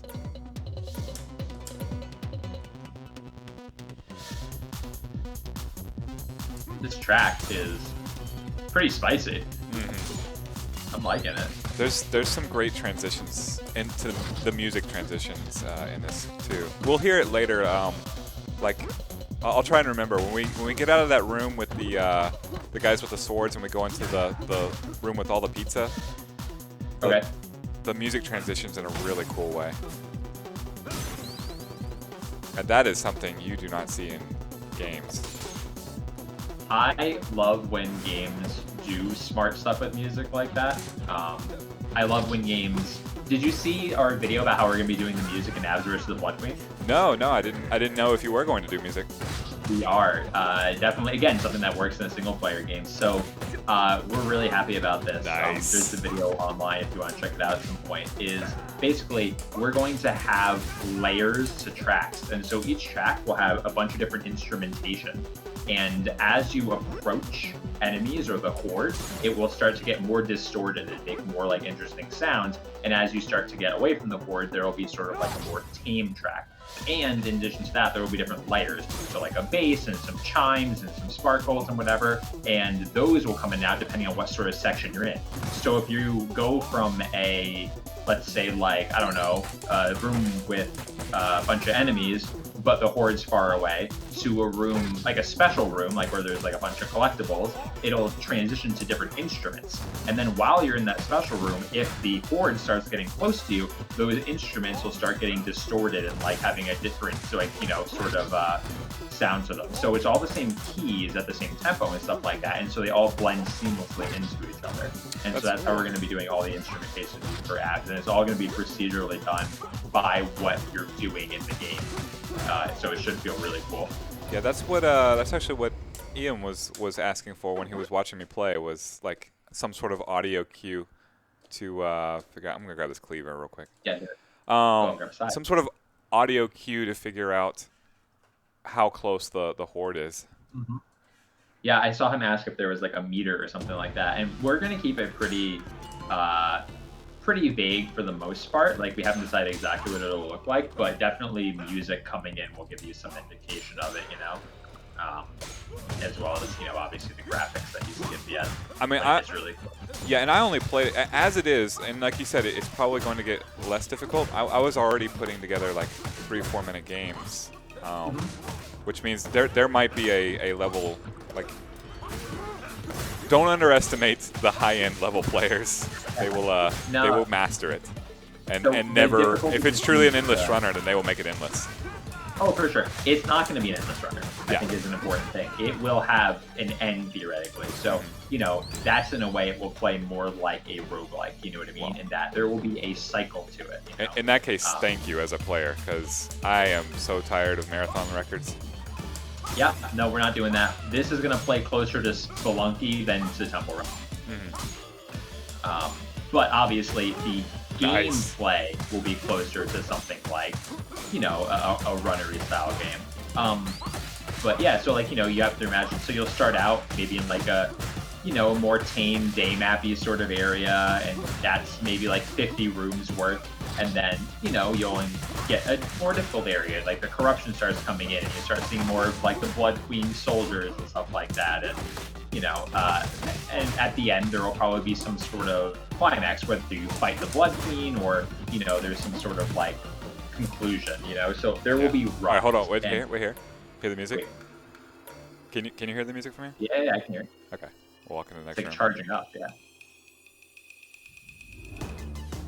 Oh, yeah, that's slick. I kind of noticed that the first time, but it sounded so smooth that I didn't even really put a lot of thought into it. You know what I mean?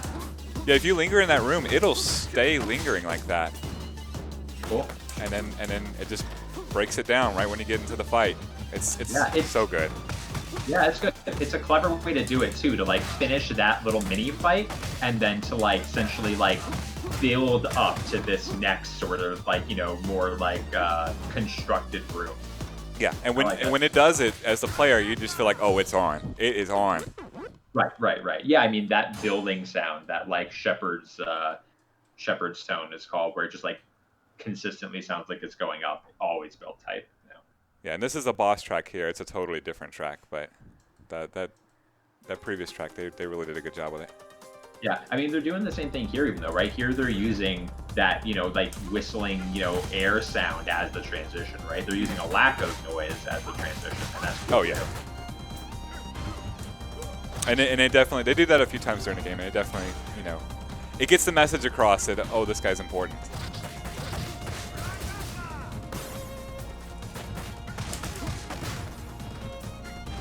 This green bar thing is an interesting mechanic. Is that common in these kind of games? I don't know if I've seen it before. I don't think I've seen it before, and it's really nice because yeah, it makes sense.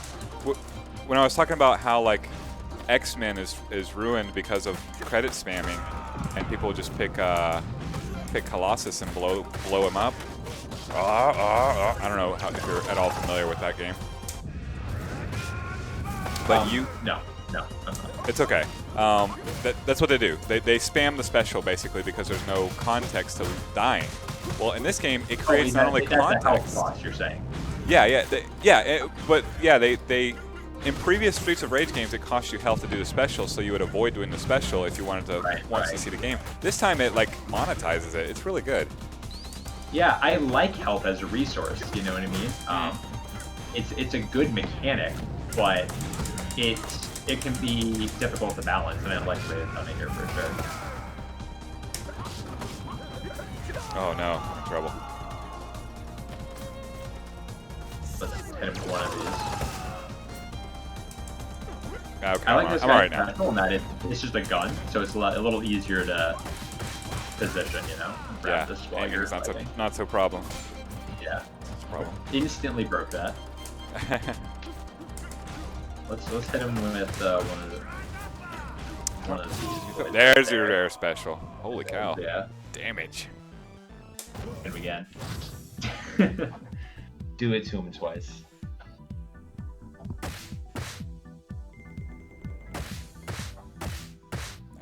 bunch of stats at the end too. D. We did not do that great, but that's okay.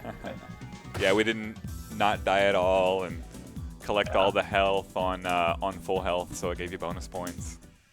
But that just means that there's in-game content. Like I keep coming back to this, even though the game doesn't. That we're not leveling up. Right. Yeah, I think that that is a very, a lot of Japanese games will do that, especially Japanese arcade games. They do like that rank system. You know what I mean? And I think you see it in American games too. It's just like messaged differently, right? Like you're more likely to get like stars in a level of Angry Birds instead of like an S rank in like a fighting game or something. But I do think it's an interesting way to do replayability. You know what I mean? Like to say, well, that was fine, but you could do better. Yeah, you can quantify your own leveling up, that's a different feeling than just leveling up your WoW character.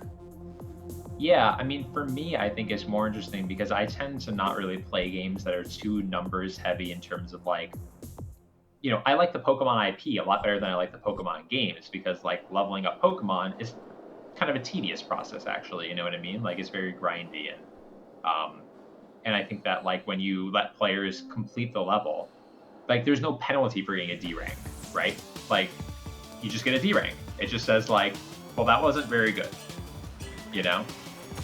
Oh, all right, we're gonna today I learned what that symbol means. Yeah, we got three bells, and then you jump. Okay. 2, 3, jump. There you go. Got it.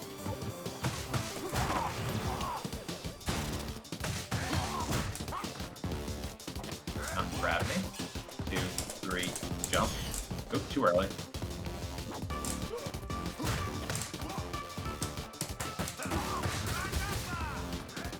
I like that they have names. I just noticed this guy's name because it's Dick, so it's kind of funny. But Yes. It is funny that like this guy's name is Ferocio. Actually, it seems like all of the guys in the green outfits are Dick, and all of the guys in the blue outfits are Ferocio. The guy in black who shows up with a taser, his name is Barney, which is the cop. Well, it's Barney 5, but it's also the cop from Half-Life. Ah. Let's end with one of these boys. Oh, I do like that the cops fight the gang members.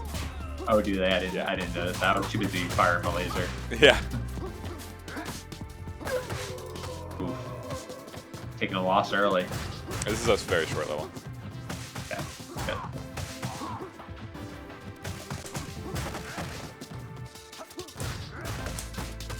I do like grabbing the guys because I like so grabbing gratifying. them, and then like you can jump smash them down too, and like that does AOE damage, which is pretty cool. Your special moves do AoE damage. If you do, in this game it's called the defensive special. If you don't press a button and you just do your special, he'll stomp the ground and everything around it gets blasted. There it is. Cool. I'd only been using the forward special, which seemed pretty weak, honestly. Jump. The defensive special is definitely like key to every character in this level when you get surrounded at all times. Got it. Jump. Alright, there we go. Get in there.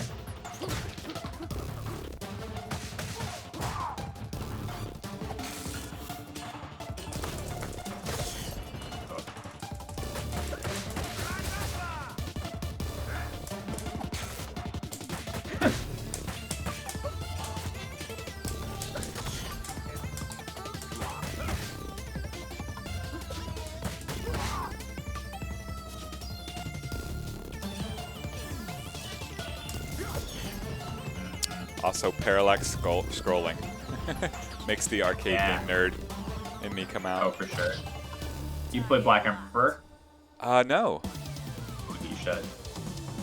It's I'm stuck in the arcade so much. I mean, obviously it's an arcade game, but like, if we don't have it, then right. I don't end up playing it. Yeah, Black Emperor, it has some very good parallax, and we have like 20-something layers to give a really good illusion of speed on the motorcycle. So if you're into parallax, then you'll find that pretty cool. Whoa. There's probably some health in those boxes, right? Yeah. I just gotta find a way to safely get around her first. Oh, I didn't realize it was our friend. Yeah, still. She She hasn't given up.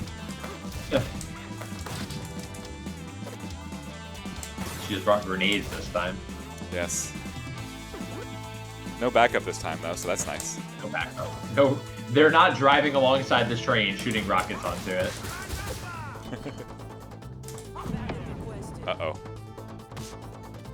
Oh, she did bring backup. It's just some boys this time. Commissioners. Oh, that was a Hadouken. Or not a Hadouken, Shoryuken, right? That's the upward one? Yeah. Shoryuken, yeah. Super grand upper. Ah.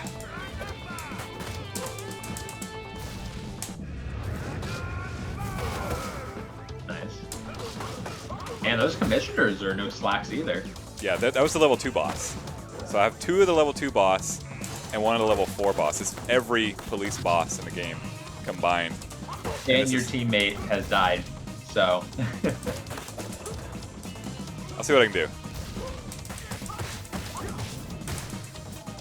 Oh. Alright, I mean, you got him half down with 1 life, so things are looking good for the second life.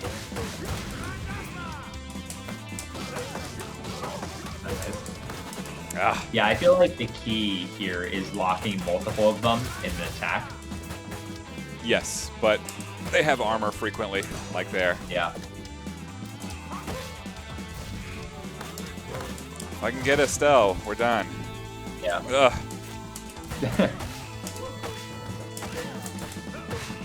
All right, let's go. Yeah, we're doing good. Ooh, nice counter there. Oh!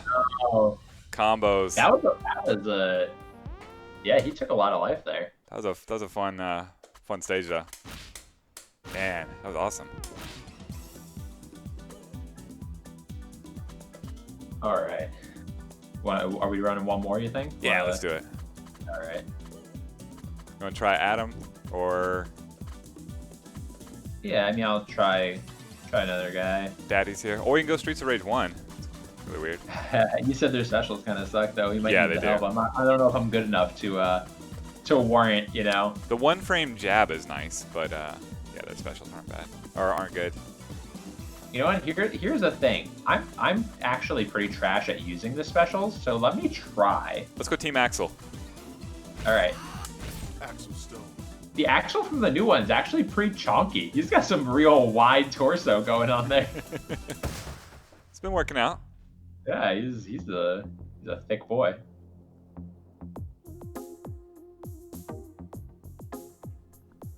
I genuinely could not tell you the story of this. Same as always. Wide Syndicate, that's the bad guys. So they're doing something, and yeah, we're beating everybody up. We gotta punch people until they stop doing bad stuff. Yeah. 3, jump. Oh, I'm a little too early. It's like 1, 2, 3, and then a beat, and then jump. Yeah. 2, 3, beat, jump. Oh, half a beat. We'll get it. We'll get it. I can't lose half my life to the fucking train. 3, jump. Nope, can't jump if I'm getting help.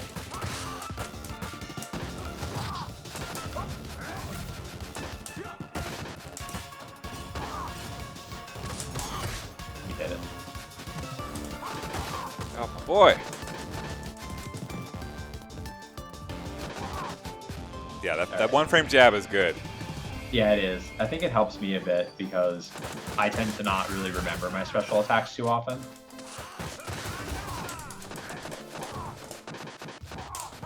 Yeah, you Like, really do just play Street Fighter or Streets of Rage 1 there. Yeah, I just Boom. I'm a little better just like button mash brawling with these kind of games. I think the other thing too is that since they only have the 1-frame jabs, I tend to get like stuck less, if that makes sense. Yes, there's your special. Yep. And it uses a star, so you don't have a star move anymore. Yeah.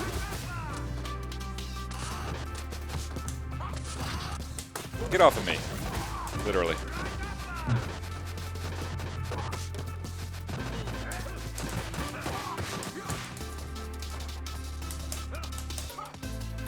So I've seen you mostly throw the taser. Yeah, because I'm trying to get it out of Barney's hands. He's so annoying with the taser. Like this. See how he just tased me? Like nothing.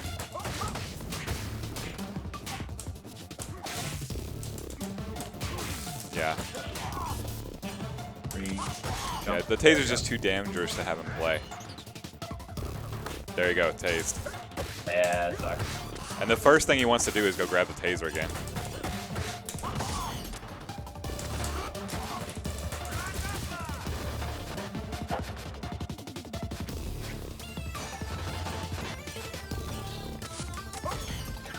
So early.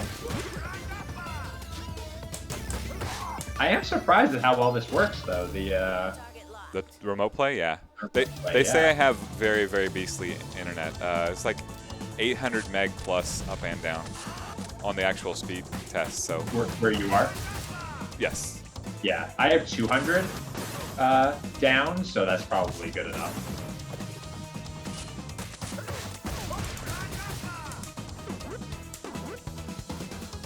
To like send my data back over, you know, or receive it. Like it's a little, like the bit rate's not great, like as far as the graphics go, but like it's perfectly fine. You know what I mean? Yeah. Like I'm probably getting closer to 480 than 720, but you know, as far as like my actual resolution look. Oof. So I don't have a Y button with this guy. Like the green moves. Right. But that But I jab, can't do that. I holy can't cow. just juggle single frame attacks though, which is nice.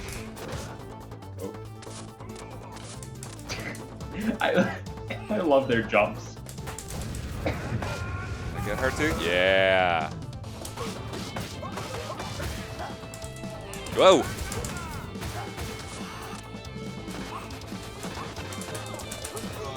Man, I struggled there.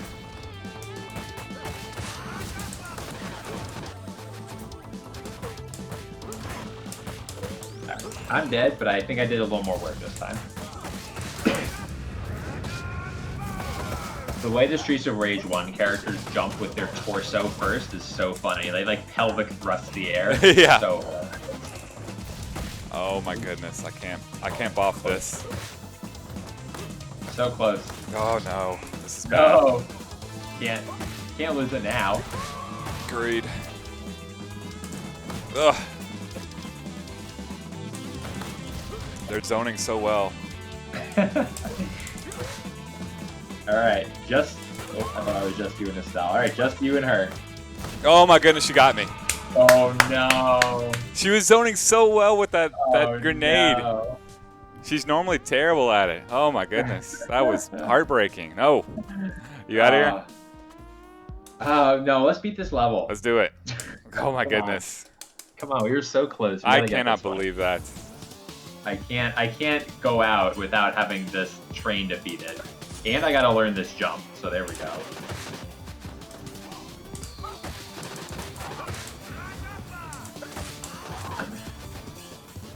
Three, jump. There we go.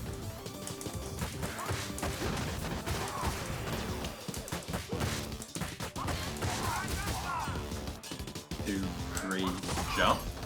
Alright, so it's really as soon as that up appears on the screen, basically that's the exact frame you want to jump. Yeah, and it's not super specific either. Yeah. It seems like you get about like a good dozen or two frames there to.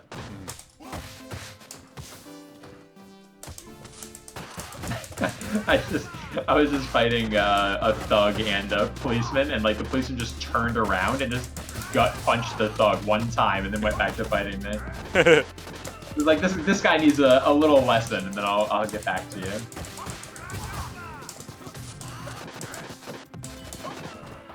I'm curious what these police officers think their targets are. They're fighting everybody. Right. They're just. I mean, it's just, you know, they're just, they're in the zone right now. They're just brawling. I mean, to be fair, I'm not super fair who my targets are either, so I can't really fault them in this circumstance. Alright. Yeah, I read that.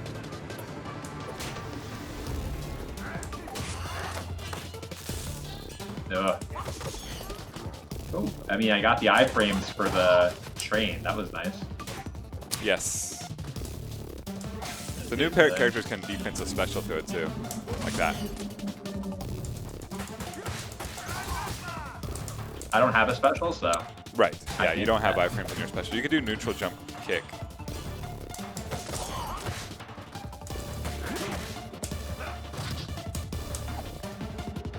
No, I did not want to give that to you. Goodness.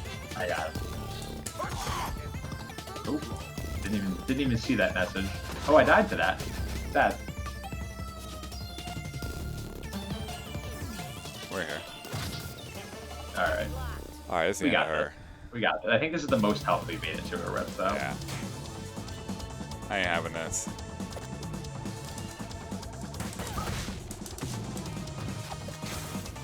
I just tased that box real good.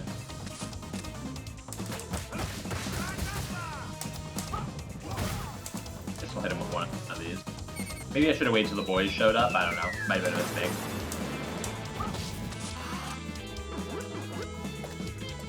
You know, I should have let you get that star because your special's actually good. You can request backup though. I'll take care of these guys if you want to do some battle with her. I got this. Yeah.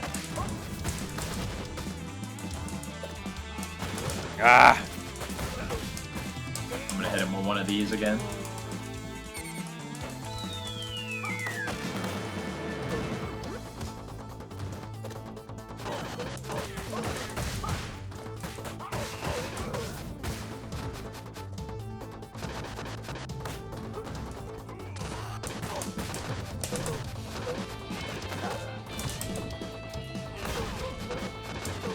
Alright, I'm keeping these guys busy.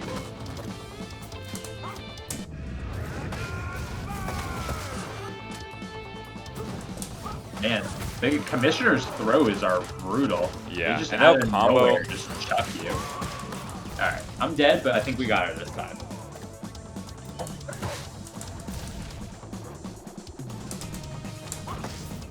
Oh my goodness.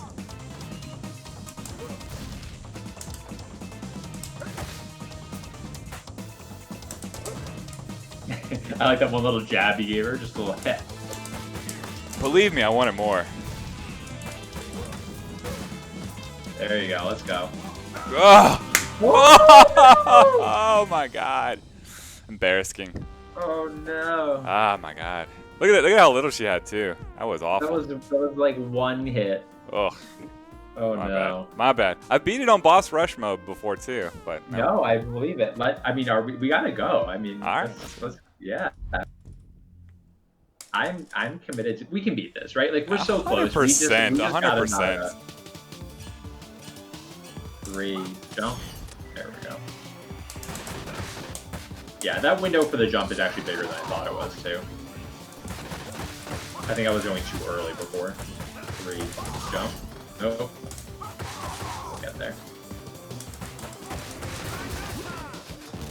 I think it's funny that we are having that much trouble on this level, because this level is short, you're right. Yeah, it's super short.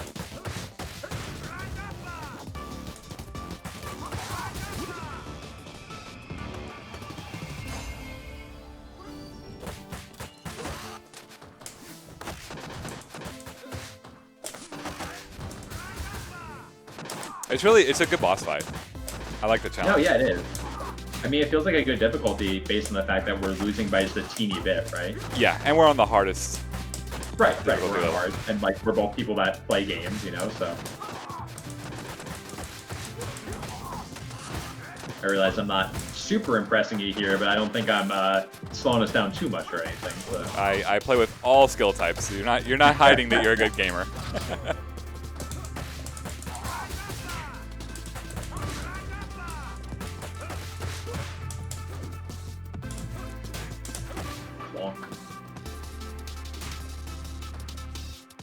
There is something about just waiting for him to get up and then just railing with the pipe. That's pretty fun. Like we're just you and one guy.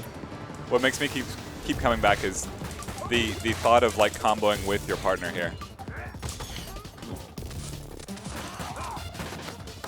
Ugh. Yeah, I do like when like we're juggling a guy is super great. like between us. Yeah, it's just the best feeling.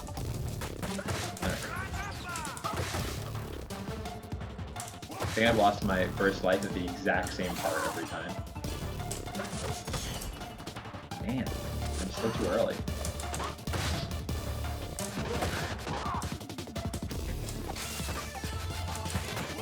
Three, jump.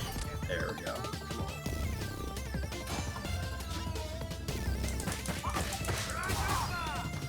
That one particular guy did not have enough. Oh, Barney. Never had enough. Never knows when to quit it. Nice grenade toss. Alright, you gotta get. There we go.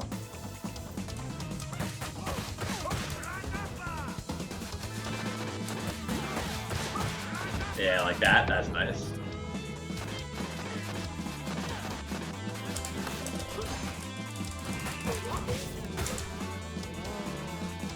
Just use this before I die and forget to use it. Here you. Some full health up there too. There we go.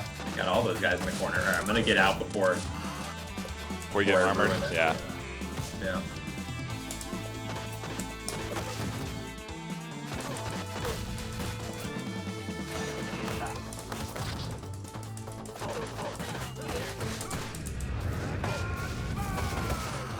And then you definitely want to get this star. Whoa! I didn't even see the guy who threw me.